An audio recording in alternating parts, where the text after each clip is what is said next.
Hello friends, welcome back to my channel. आप ये जो श्रग मुझे पहने देख रहे हैं, आज हम वही कटिंग करेंगे। आज मैं ये स्केल इंट्रोड्यूस करने जा रही हूँ, जिसका हम इस्तेमाल अभी कटिंग में करेंगे और मैं आपको दिखाऊंगी कैसे इसको अलग अलग जगह आप इस्तेमाल कर सकते हैं। आज हमारे पास मेज़रमेंट है length 20 inches, chest 41, line 39, waist 44, sleeve 20-22 जितनी निकल जाए, नेक 14, कॉलर नेक है तो पीछे हम 1 ही इंच काटेंगे। चलिए फ्रेंड्स, तो लेट्स गेट स्टार्टेड। लेंथ ये 22 आ रही है फ्रेंड्स, तो हमें 2 इंच का मार्जिन मिल जा रहा है, तो इसको हम एज इट इज़ ले लेंगे। ये कपड़ा डबल फोल्ड में है। हम पहले पीछे का पार्ट काटेंगे। पीछे के पार्ट में फ्रेंड्स लेंथ हमारी 22 रहेगी। चौड़ाई हम फ्रेंड्स 13 इंच ले रहे हैं। इसमें 1 इंच टक्स में दबेगा और एक्स्ट्रा मार्जिन लूजिंग और फिटिंग के लिए। 22 की लेंथ हम लोग कॉलर वाला गला बनाने के लिए 7.5 का कंधा लेते हैं। Shoulder 7.5 inches.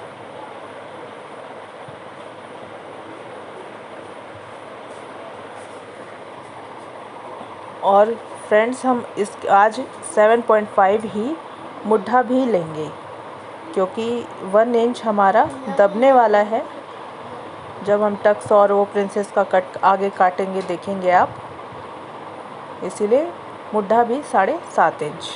अगर आपकी बाजुएं मोटी हैं या हेल्दी लेडी हैं तो आप इसको 7.5 की जगह 8 भी ले सकती हैं, सो दैट आपका आर्म होल टाइट ना हो।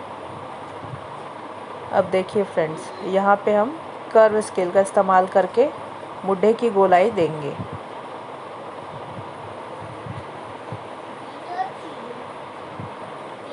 अब ये हमारा बेसिक बैक पार्ट है, जिसे हम कट करके अलग कर लेते हैं, फिर आगे की कटिंग हम देखेंगे।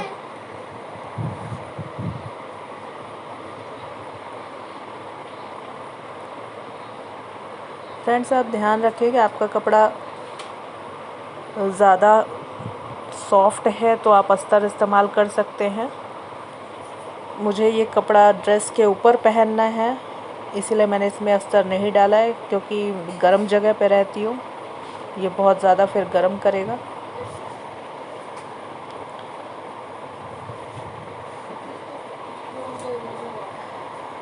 ये है हमारा basic back part. Okay friends, अब हम इसमें टक्स मार्क करेंगे। बस्ट पॉइंट है 11, तो हम ½ इंच का मार्जिन रख के 11.5 पे बस्ट पॉइंट मार्क करेंगे।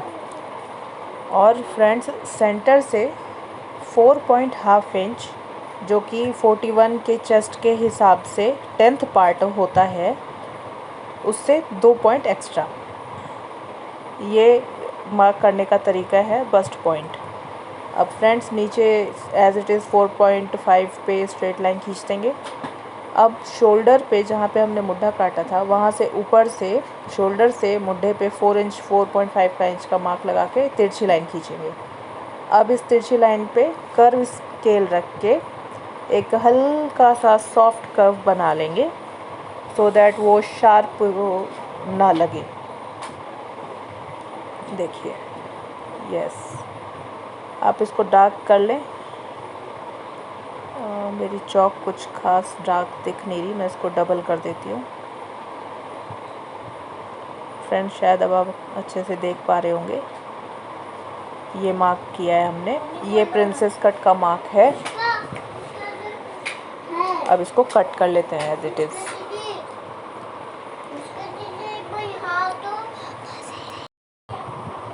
ओके फ्रेंड्स, ये हमारा बैक पार्ट ही है, 2 हिस्सों में आ गया। इसमें अब हम टक्स मार्क कर सकते हैं। अगर आप ज़्यादा आपका फिगर में ट्रांसफ्यूजन है तो हम मुड्ढे पे से 7.5 इंच को डाउन करेंगे, जैसे हम नॉर्मल सूट वगैरह में फिटिंग लगाते हैं। ठीक है, इसको अब हम एक स्ट्रेट लाइन से बराबर कर लेते हैं। फ्रेंड्स ये मार्क करना आपकी चॉइस है, ये बहुत ज़रूरी नहीं है, लेकिन इससे हाँ फिगर, अगर आपकी अच्छी फिगर है तो वो हाईलाइट हो जाती है। ये हमने मार्किंग की है। अब इसमें हाफ इंच का टक्स बनाएंगे, जिससे जब वो सिलाई में हम दबाएं तो हमारी शेप निकल आए। ध्यान रहे फ्रेंड्स, ये बहुत ज़्यादा ज़रूरी नहीं है, लेकिन आपकी चॉइस है, आप कर सकते हैं। अब सेम इसी तरह मैं इसको नहीं कट करूँगी, मैं इसको एज़ इट इज़ रखूँगी, क्योंकि मैं थोड़ी हेल्दी टाइप हूँ। वैसे भी हम इसको फिटिंग के साइड से दबाएंगे ही। तो फ्रेंड्स ये हो गया बैक पार्ट। अब हम इसका गला काट लेते हैं।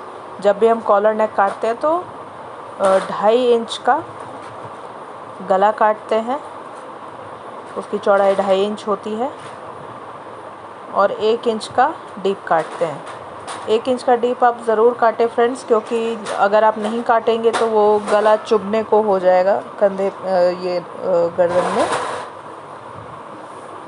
कर्व स्केल की आप हेल्प ले सकते हैं, अदरवाइज़ आप एक नॉर्मल गोलाई बना के उसको कट कर सकते हैं। ये देखिए, अब हम इसको कट कर लेते हैं। इसको ज़्यादा डीप ना रखें फ्रेंड्स, अदरवाइज़ आपका कॉलर नीचे को खिंचने लगेगा। अब शोल्डर बराबर कर देते हैं। 0.2 के मार्जिन से हमने इसको तिरछा काटा है, सो दैट हमारे शोल्डर पे वो पफ सा नज़र ना आए। ये हो गई फ्रेंड्स बैक की कटिंग। ठीक है, अब हम चलते हैं फ्रंट की कटिंग की ओर। फ्रेंड्स फ्रंट की कटिंग के लिए हमने जैसे पीछे का कपड़ा 13 इंच लिया था, तो आगे का कपड़ा एटलीस्ट 2.5 इंच हमें एक्स्ट्रा रखना होगा, क्योंकि इसमें हमें कॉलर काटनी है। तो कॉलर एक्स्ट्रा जो फ्लैप निकल के आएगा कॉलर का, उसके लिए हमें एक्स्ट्रा ही काटना होगा। अभी ये हमारा 22 इंच का बराबर ये है, और कपड़ा है 15 - 15.5 इंच। ओके फ्रेंड्स, 2.5 इंच का मार्क पहले लगा लें, क्योंकि वो हमने एक्स्ट्रा लिया है, सो दैट हमारे फ्रंट पार्ट के मार्किंग में कंफ्यूजन ना हो। इसे एक स्ट्रेट लाइन खींच के सेपरेट कर लें, और ध्यान रखें इसको हमें लास्ट में काटना है। अब जैसे हमने बैक पार्ट की मार्किंग की थी, सेम उसी तरह से शोल्डर 7.5 इंच,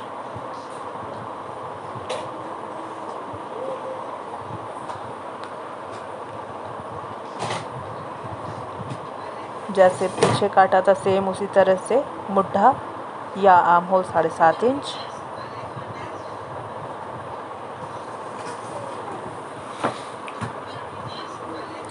फ्रेंड्स जब हम आगे की आर्म होल की कटिंग करते हैं तो उसको हम पीछे वाले के हिस्से के हिसाब से 0.2 डीप काटते हैं। तो उसी तरह से आगे की मार्किंग करके 0.2 डीप काट लेंगे।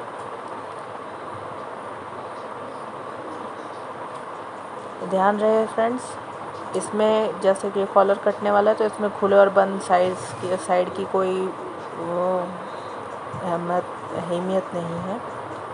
साइड से एक बार स्ट्रेट करके कपड़ा सीधा कर लें।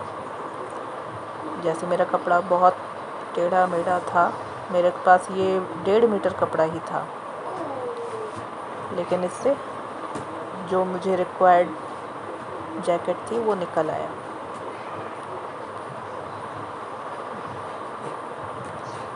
जैसे फ्रेंड्स पीछे का हमने काट के अलग किया था, आगे भी कर लेंगे, उसके बाद हम फर्दर कटिंग करेंगे।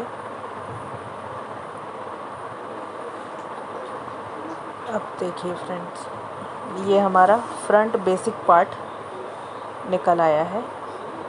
अब इसमें हम आगे की कटिंग करेंगे। इसमें भी सेम प्रोसीजर है, इसमें भी सेम बस्ट पॉइंट 11.5 मार्क करेंगे, और चेस्ट का 10th पार्ट 4.1।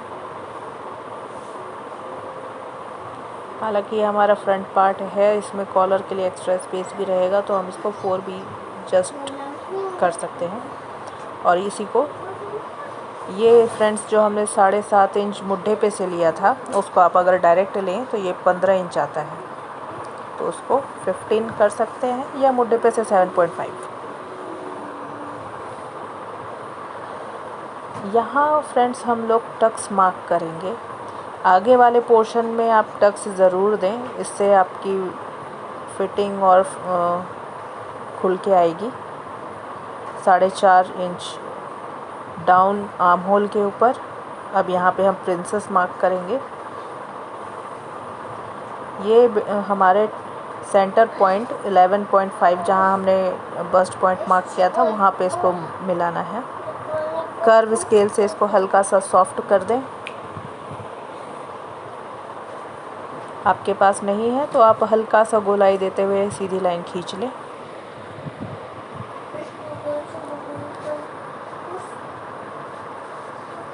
और फ्रेंड्स ये हमने 15 पे मार्क किया है।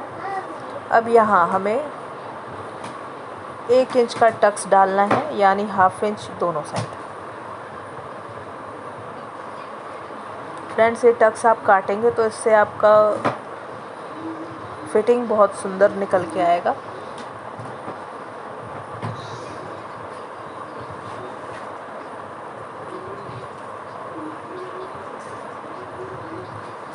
देखिए ये 1 इंच का टक्स तैयार हो रहा है हमारा।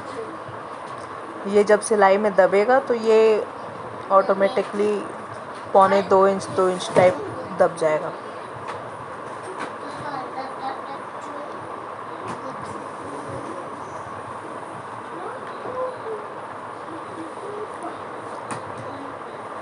ये देखिए हमारा टक्स कट के अलग हो गया। इसको हल्का सा सॉफ्टली काट के गोलाई बना दे ताकि वो पॉइंटेड ना रहे। ओके, ये हो गए हमारे फ्रंट पार्ट की बेसिक कटिंग। अब हम इसको साइड कर देते हैं क्योंकि अब इसका कोई रोल नहीं है। आइए अब हम कटिंग करते हैं इसके कॉलर की। फ्रेंड्स इसमें जो ये 2.5 इंच एक्स्ट्रा लिया था, इसी में हमें अपना कॉलर निकालना है, जो कि हमारे फ्लैप की तरह निकल कर आएगा। हमने जो 2.5 के बाद मार्क किया था, हमें बेसिक पार्ट उसी तरह से काटना है। शोल्डर टू गला काटना है 2.5 का। गले की गहराई 4 इंचेस लेना है।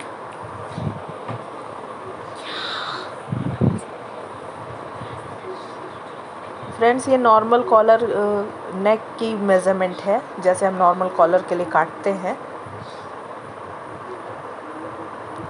अगर आप थोड़े से हेल्दी हैं तो 4 इंचेस ले, अगर अदरवाइज़ आप 3.5 पे भी स्क्वायर बना सकते हैं। अब आगे हम इसको 2.5 है तो उसका इसमें कोई लेना देना नहीं है, उसको हम एक्स्ट्रा समझ के ही छोड़ेंगे क्योंकि वो हमारा एक्स्ट्रा फ्लैप कॉलर है तो वो आगे पीछे आएगा, तो इसका मेन कॉलर से कोई लेना देना नहीं है, लेकिन इसका लुक उसी से आएगा।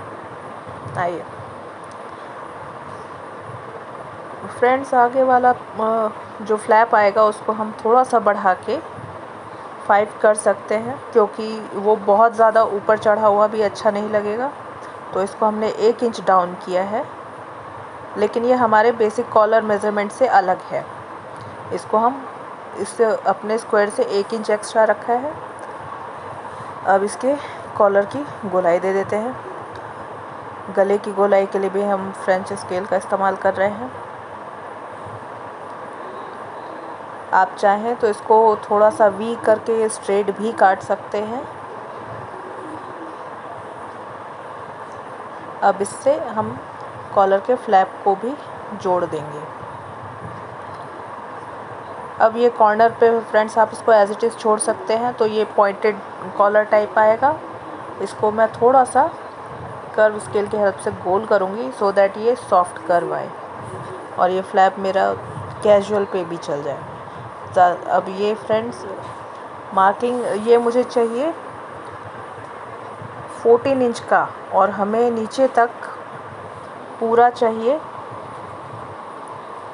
इसीलिए हम 1 इंच एक्स्ट्रा नीचे तक रखेंगे क्योंकि हमें बटन के लिए भी हुक और काज का स्पेस एक्स्ट्रा ही चाहिए, क्योंकि वो ओवरलैप होकर आएगा तो वो हमें 1 इंच पे चाहिए। और हाफ इंच की स्टिचिंग मार्जिन, तो हम एक्स्ट्रा 1.5 इंच नीचे से फ्रेंड्स हम नीचे 1.5 इंच रखेंगे। इसकी एक सीधी लाइन बना लेंगे 1.5 इंच का। अब फ्रेंड्स देखिए, ये 1.5 इंच का एक्स्ट्रा हमने लिया है, 2.5 जो हमने लिया था उसी में से, सो दैट हमारा ये ओवरलैप होके बटन और उसके लिए आ जाए। फ्रेंड्स गला मैं 14 इंच खुला रखने वाली हूँ, तो इसको 14 इंच, क्योंकि मुझे ये कैजुअल्स के साथ पहनना है। अब 1.5 इंच का जो हमने स्पेस रखा था वहाँ से मिलाते हुए कॉलर को सीधा कर देंगे। तिरछी लाइन आएगी फ्रेंड्स, ये इस पे ध्यान दें। अब इसको कर्व कर दूँगी, आप इसको ना भी करें तो भी चलेगा।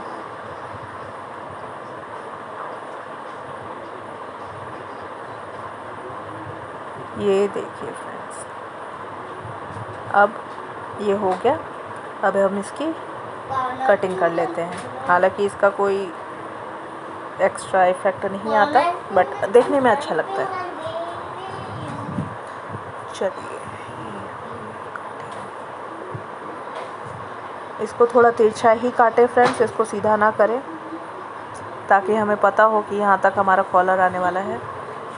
ये देखिए, गोलाई मैंने हल्की सी दी है, बट ये निकल के बहुत सुंदर आता है।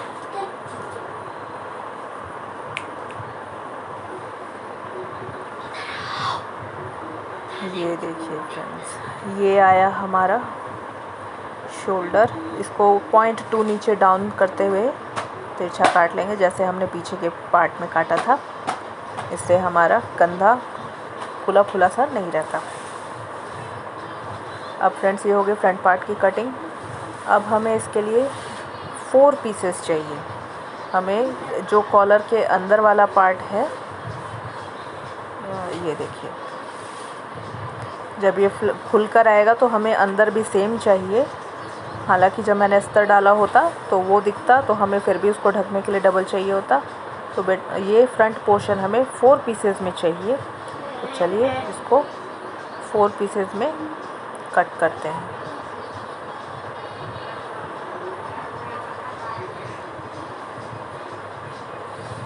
फ्रेंड्स मेरे पास कपड़ा बहुत ज़्यादा नहीं था, 1.5 मीटर ही था, इसीलिए इसको जितना हो सके उतना काट सकते हैं। अदरवाइज़ आप इसको पूरा सेम टू सेम दूसरा पीस काट लें।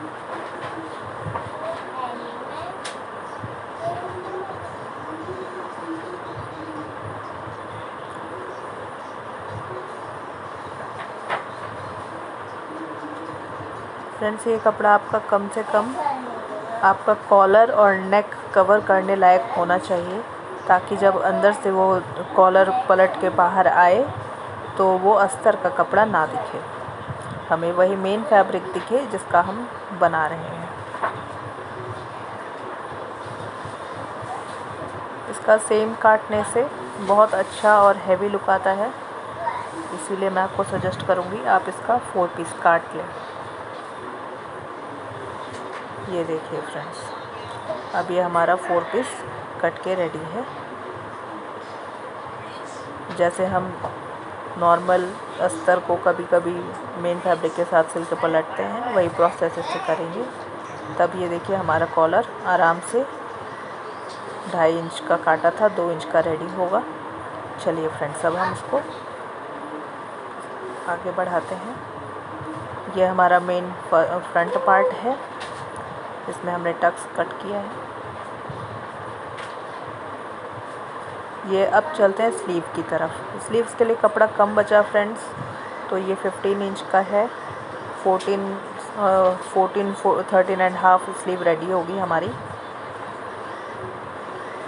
नॉर्मली हम 3.5 का गहराई रखते हैं स्लीव काटने में, लेकिन ये कोट बना रहे हैं तो इसके लिए हम 4 रखेंगे। इससे फ्रेंड्स हमारा शेप अच्छा आएगा। कर्व स्केल का इस्तेमाल हम देखिए इसमें भी कर सकते हैं।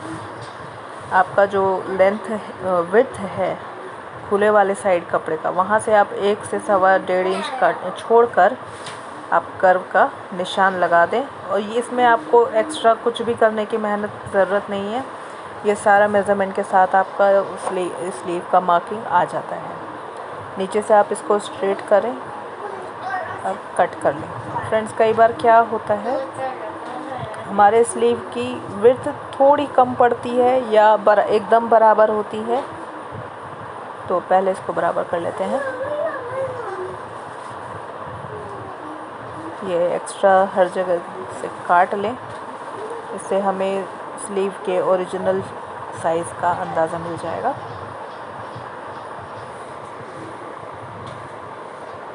ये हो गया हमारा स्लीव। फ्रेंड्स, कई बार क्या होता है, हमारे स्लीव की चौड़ाई कम होती है, तो ये जो हमने काट के अलग किया है, विड्थ कम है फ्रेंड्स, तो अब हम इसके एक्स्ट्रा पार्ट का इस्तेमाल करेंगे। यहाँ से सीधी लाइन काट के हटा देंगे, जिससे हमें एक प्रॉपर ट्रायंगल मिल जाएगा, जिसको हम ऐड करके कपड़े की फिटिंग विड्थ बढ़ा सकते हैं। फ्रेंड्स, इसको आप देख लें, जहाँ से वो सीधा आए वहाँ तक आप उसको जोड़ें। फिर जब हम यहाँ से फिटिंग मारेंगे तो ये हमारे बस सपोर्टिंग फैब्रिक के तरह काम आएगा। जैसे हमारा घटता हुआ कपड़ा हुआ 0.2 0.1, तो वो मिल जाएगा। ये हमारा स्लीव कट के रेडी है फ्रेंड्स। अब ये है फ्रंट पार्ट। फ्रेंड्स, अब हमें आगे की कटिंग के लिए पहले मेन फैब्रिक का शोल्डर पार्ट जॉइन करना पड़ेगा, तब जाके हम कॉलर की कटिंग कर सकते हैं। तो उसके लिए सेकंड पार्ट ज़रूर देखें। Thank you.